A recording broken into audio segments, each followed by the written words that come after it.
सिर्फ 10 मिनट अब आप ध्यान दीजिए। आप जानते हैं, कई बार हम में से बहुत सारे लोग प्रभु से ये प्रार्थना करते हैं कि प्रभु, मैं अपने आप में एक बदलाव चाहता हूं। I want to change in my life. पर आपको पता है, कई बार ये बदलाव सिर्फ प्रेयर, बाइबल को पढ़ने से और कलीसिया में आने से नहीं आता। इस बदलाव को आने के लिए आपको और मुझे कई बार ऐसे रास्तों से गुजरना पड़ता है जो रास्ते आपको बिल्कुल पसंद नहीं आते। आप देखते होंगे, ये एक सबसे ग्रेटेस्ट एग्जाम्पल है कि परमेश्वर इजरायलियों को जंगल में से ले आया, और जब वो उनको जंगल में से निकाल के ले आया तो लास्ट में मूसा उनको कहता है कि परमेश्वर तुम्हें जंगल में से इसलिए ले आया ताकि वो तुम्हें नम्र बनाए। मैं आपसे आज एक क्रिस्टल क्लियर बात कहता हूं, अगर आप अपने जिंदगियों में अगर ये प्रार्थना करते हैं कि प्रभु मैं थोड़ा बदलाव चाहता हूं, तो मैं आपसे कहना चाहता हूं, आप हमेशा टफ सिचुएशंस को फेस करने के लिए भी रेडी रहा करो। और यदि आप टफ सिचुएशंस को फेस नहीं करना चाहते तो मैं आपसे विनती करता हूं, आप ये प्रार्थना करना बंद कर दीजिए कि प्रभु मुझे बदलाव चाहिए। क्योंकि आप ना टाइम वेस्ट कर रहे हो ये कह के। अच्छा होगा कि आप भी उन्हीं बिलीवर्स की कैटेगरी में आ जाइए जो खुदा से सिर्फ एक लग्जरियस लाइफ मांगते हैं। लेकिन अगर आप परमेश्वर से बदलाव चाहते हैं तो परमेश्वर कई बार आपकी जिंदगियों में ऐसी बातें अलाउ करता है जिसमें आप बहुत इनकन्वीनियंट रहते हो। वचन कहता है, एक समय था जब 3 यहूदी लड़के जिन्होंने राजा की आज्ञा को नहीं माना, उन्हें एक सजा दी गई थी बेबीलोन में, और ये सजा थी उन्हें एक आग के भट्ठे में डाला गया था। लेकिन पैटर्न देखिए उन्हें कैसे डाला गया।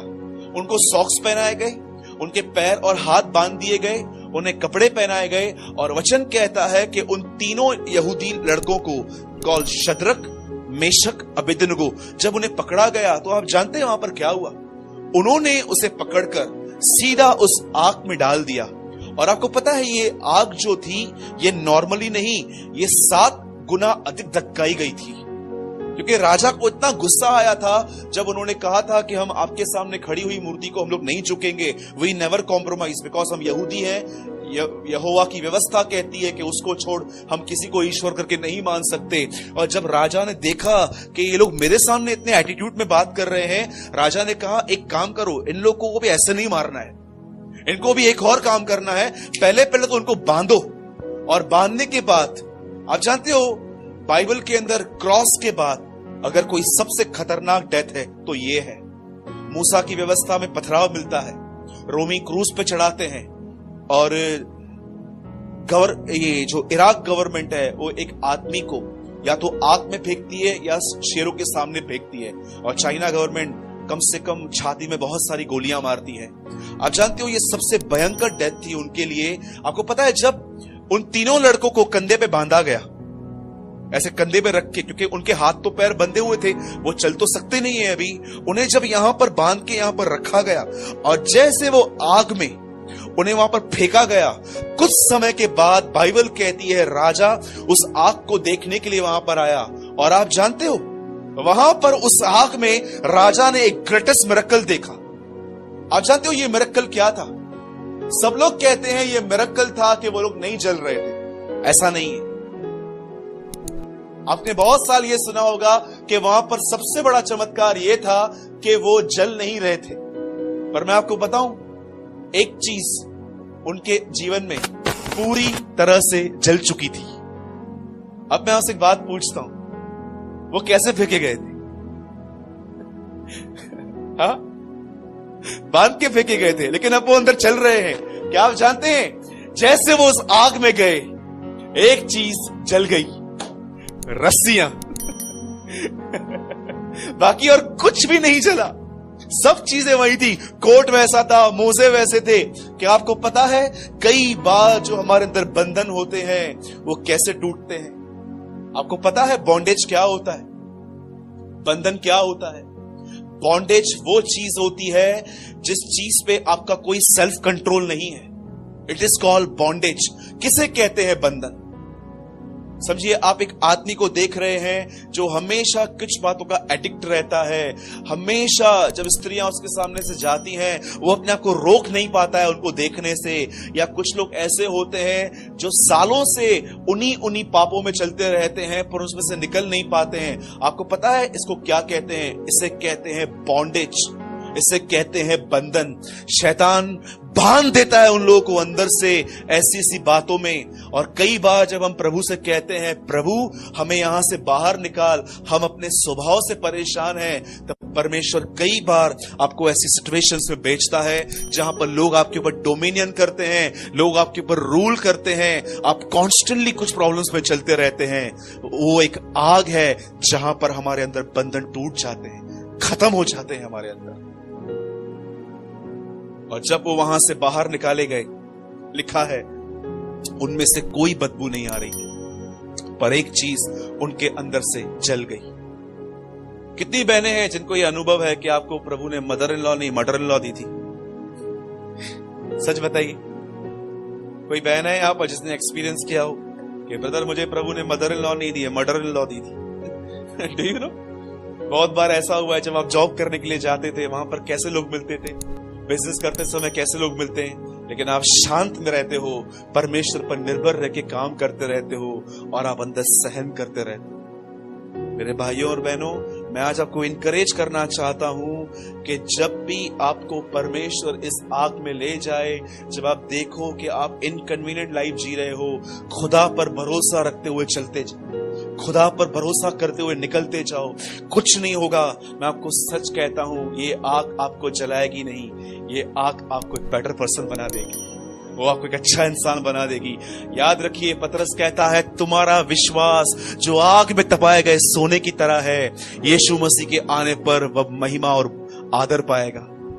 आपको पता है, मैं लास्ट लाइन कह रहा हूं और मैं वाइंड अप करता हूं यहां पर। आपको पता है जब प्रभु यीशु मसीह वापस लौटेंगे तो पहली चीज वो हमें क्या देखना चाहते हैं? कितने लोगों ने 18 अध्याय लूका में एक स्त्री के लिए पढ़ा है जो विधवा थी, जो बार बार न्यायाधीश के पास आके कहती थी मेरा न्याय चुकाओ। आप जानते हो, आप इस पूरे पैराबल को पढ़ लो, लास्ट में एक लाइन लिखी है, जब मनुष्य का पुत्र आएगा तो क्या वो विश्वास पाएगा? आप जानते हो, जो ग्रेटेस्ट थिंग जो आपके अंदर परमेश्वर देखना चाहता है वो होती है कि how much you are depend in tough situations.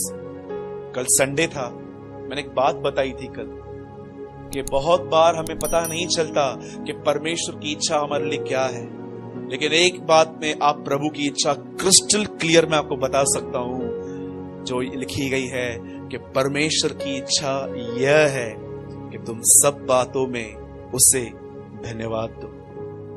Do you know, it's a will of God. ये परमेश्वर की इच्छा है। जब आपको सैलरी हाथ में आती है, जब आपको एक अच्छा अमाउंट आपके हाथ में आता है, जब आपके बच्चे एक अच्छे मार्क्स से पास होके आते हैं, जब आपके घर में नई नई चीजें आती हैं, उस समय आप प्रभु को बोलते हो प्रभु आपने महान काम किए हैं, आपका धन्यवाद। लेकिन जब आपको लोग बुरा भला कहते हैं, आप प्रभु को बोलते हो प्रभु धन्यवाद, आप इस आदमी के द्वारा मुझे नम्र कर रहे हो, आप इस आदमी के थ्रू मुझे तोड़ रहे हो, ये आदमी प्रभु जो मेरे साथ कर रहा है ये साइन है, ये मुझे नम्र कर रहा है। प्रभु मैं इसके लिए आपको धन्यवाद देता हूं क्योंकि इसके द्वारा आप मुझे खींच रहे हो अपनी तरफ।